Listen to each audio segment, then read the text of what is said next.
Hello, everyone, and welcome back to Penn State Sports Night. I'm Brooke Stake, joined by Tim Rogers and Juan Mendez. And tonight we are discussing the teams who have been the movers and shakers throughout NFL free agency so far. So, guys, let's start out with the positives. Who do you think are the winners in the free agency so far? Yeah, I mean, what a crazy free agency so far, huh? I mean, we just had a big trade today, too, with Matt Ryan going to the Colts. And a team that I'm looking at here has to be the Los Angeles Chargers. Now, last year, I think they definitely surprised a lot of people. You know, Justin Herbert, he had a very good rookie season, right? But he took that huge step in that sophomore season to make them finish with a very respectable record. Now, they didn't make the playoffs, but it was still a good showing. Now they get, in my opinion, a top 3 corner in the league. J.C. Jackson is incredible, and they paid him like one, as rightfully so. And oh, by the way, they also traded for Khalil Mack. And I get he's 31 years old, but I'm hearing a narrative that people are saying, like, he's washed. Even if he is, you're pairing him with Joey Bosa. I mean, that is going to be scary. And even if the quarterback on the opposite team is able to throw the ball, you have J.C. Jackson there and Derwin James as a safety as well. So I am very intrigued to see how this Chargers team is going to play out, and I expect them to be a playoff contender. Now, it obviously depends on if Justin Herbert can take an even bigger step, as many do expect him to do. And, oh, by the way, they also brought back Mike Williams, who is one of Justin Herbert's favorite targets. So it's going to be very interesting to see how this team plays out. Yeah, when we ask who the winner is of this offseason, it's without a doubt the Chargers, but I have another name, a familiar name, in the team that is the Bengals. We talked about them a lot, and we know exactly why. And, well, there were a lot of questions. Were they going to be back next year? Are they going to be better somehow? Well, yes, because they answered every question, every single doubt, and that is, well, tight end, C.J. Usama is out of here. Well, we got Hayden Hurst, who can do the job pretty well.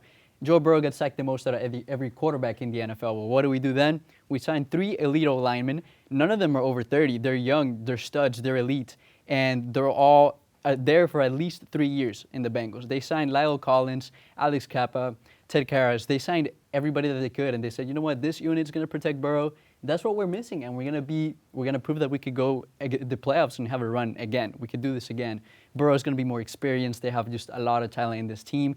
The receivers, one of the best young receiving corps in the league, just even more experience. So they're proving that they know what to do to make this team even better. And I'm very excited, even though we talk about them a lot, especially in these past few months. But the Bengals are definitely here to stay, and they had a great offseason so far. Draft still to happen.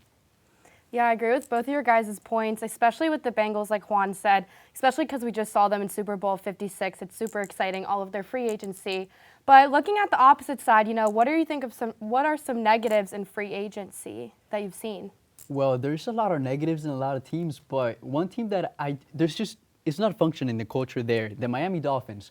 What they've done, nothing really has impressed me so far. They got Teddy Bridgewater, a lot of questions in there because you got Tua. You got somebody that has a lot of expectation already. But then what do you do for the alignment to at least help the situation? Connor Williams is good. He does a good job in the Cowboys. He did great. You sign him for a year, 2 years. But then what else do? You got 2 new running backs. You got Raheem Mostert, who, when healthy, he's one of the only running backs that could hit 23 miles per hour. And we know that from the highlights. But that's only the highlights. He has not been healthy for as long as we want him to be because he's very talented. But it's a lot of problems in that backfield who have 4 viable running backs, but nobody's outstanding. They don't have a power back, and that's what probably could elevate them to the next level. But again, going back to the culture problem in Miami, nothing really has been impressive.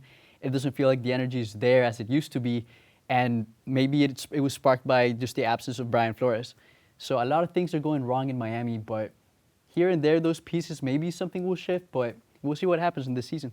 Yeah, I'm kind of confused on the direction that Miami's going. And, I mean, getting Teddy Bridgewater is not a bad move at all, but I don't know how much confidence you're showing in a guy like Tua by making that move. Now, for me, the team has to be the Jacksonville Jaguars. Now, I thought things couldn't get worse by hiring Urban Meyer, and yet here we are. There's a great sports analyst out there. His name's Taylor Tyron, and he covered the 2018 World Cup and how the United States didn't make it. I know, Juan, you know. And he said, what are we doing? What are the Jaguars doing exactly? I really don't know. I mean, I get what you're trying to do is make Trevor Lawrence that guy. You're trying to make him the next big thing, as that's what he came out as in the draft. He was the best prospect since Andrew Luck. Even Peyton Manning is what we've heard. But you got some solid offensive linemen. I'll give you credit there. You get Christian Kirk, and you pay him like a number 1 receiver. That's pretty bold in my opinion. And then you get Zay Jones, who is a perennial second receiver at best, and you pay him $8 million a year. and then you get probably the best hands tight end in Evan Ingram. I'm kidding. He can't catch a ball. So I'm very confused on what the Jaguars are doing. And, I mean, they're in a very situation in the draft, too. I mean, it's going to be interesting to see if they go for extra O-line, if they go for a guy like Aiden Hutchinson. So I don't really know what the Jaguars are doing, and I don't expect much out of them next year. Yeah, both of these teams really need some help. But, you mentioned the NFL draft. Before that, happens in April, like it's coming up so soon. These trades that have been happening, what do you guys think about them? Good, bad? One that really stood out to me was Devontae Adams going to the Raiders. Now, the official trade was Devontae Adams went to the Raiders for a first and a second. What? The best receiver in the league? After Aaron Rodgers had his all issues with the Green Bay Packers? You trade him? Oh, my goodness. I mean, give Devontae Adams credit. He's being paid as the number one receiver, as he should be. I don't think there's a question that he is the best receiver in the AFC. And now I believe he's the best receiver in the NFL. I mean, you can make a debate for Cooper Kupp after this last season, and I wouldn't challenge you on that. But Devontae Adams is amazing, and I'm really excited to see how this AFC West plays out now. I mean, you got the Broncos getting Russell Wilson. I already talked about the Chargers, and oh, wait, the Kansas City Chiefs are still there. So it's going to be very interesting to see how this division plays out, and I could see multiple teams in this division making the playoffs. Now, when it comes to the Packers, oh, boy. I mean, I don't know how their building right now at Lambeau Field isn't on fire.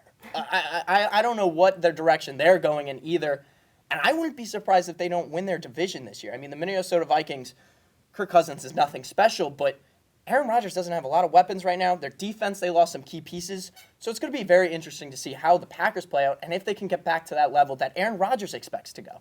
Absolutely. I was shocked by that move. I did not expect it at all, and I believe everybody was shocked as well. Just the fact that Devontae Adams, like you said, top one, maybe top two, yeah, you could argue that, is just not going to be in the Packers for Aaron Rodgers anymore. Probably the only reason why he stayed there last year. So it is very shocking. And something that shocked me not as much, but almost as much, was Deshaun Watson coming back and getting a spot in the Browns. Now, there's a lot of implications with it, but he's guaranteed, he's 5 years, $230 million guaranteed. That's a lot of money. What does that mean? That means right now it means confidence. But later on, we'll see if it was a mistake. But Deshaun Watson, he's going to have better protection than in the Texans. He's going to have a better receiving core. And they got rid of a few people, of course, OBJ. They got rid of Jarvis Landry. But they still have Anthony Short, second year from last year, a speedster. Talking about speedsters, they got Jakeem Grant as well, who could do a lot for that offense. They already have a really 1-2 punch at running back. And then who else do they bring in? Amari Cooper. These two guys, they might develop some chemistry. It's something really exciting as well. And we know the escape artist that is Deshaun Watson. So I'm very excited to see what happens here, getting guaranteed that money, that real motivation he deserves for taking a team like the Texans to the playoffs. Already that, considering that, it's like, wow, he could really turn things around or at least make a statement for the Browns. So we'll see how it plays out, where Baker's going to go too. But I'm going to say Deshaun Watson, I'm really looking forward to seeing him play next season. Yeah, these trades have been really exciting. Seeing different trades almost every single day popping up. It's crazy to watch, but I know personally, Juju Smith-Schuster leaving the Steelers, traded to the Chiefs. You guys know I had to mention that. Pretty bummed about it, but I'm excited for the NFL draft soon for all the teams too. There's been so many interesting trades for major contracts the past couple of weeks, and I'm very excited to see what is in store before the NFL draft approaching in just a couple weeks. That's all the time we have here on Penn State Sports Night. For Tim Rogers and Juan Mendez, I'm Brooke Stake. Thanks for watching and have a great night. Hey everybody, thank you for tuning into this edition of Penn State Sports Night. We hope you liked that segment. And we're sure there's other Penn State Sports Night segments that you are going to love as well. Be sure to subscribe to our YouTube channel for more content. And check us out on social media for updates and behind the scenes clips and pics. Follow us on Twitter at PSSN TV and on Instagram at PSU Sports Night to keep up with all the action. For all of us here at the Belisari Media Center, we are Penn State Sports Night.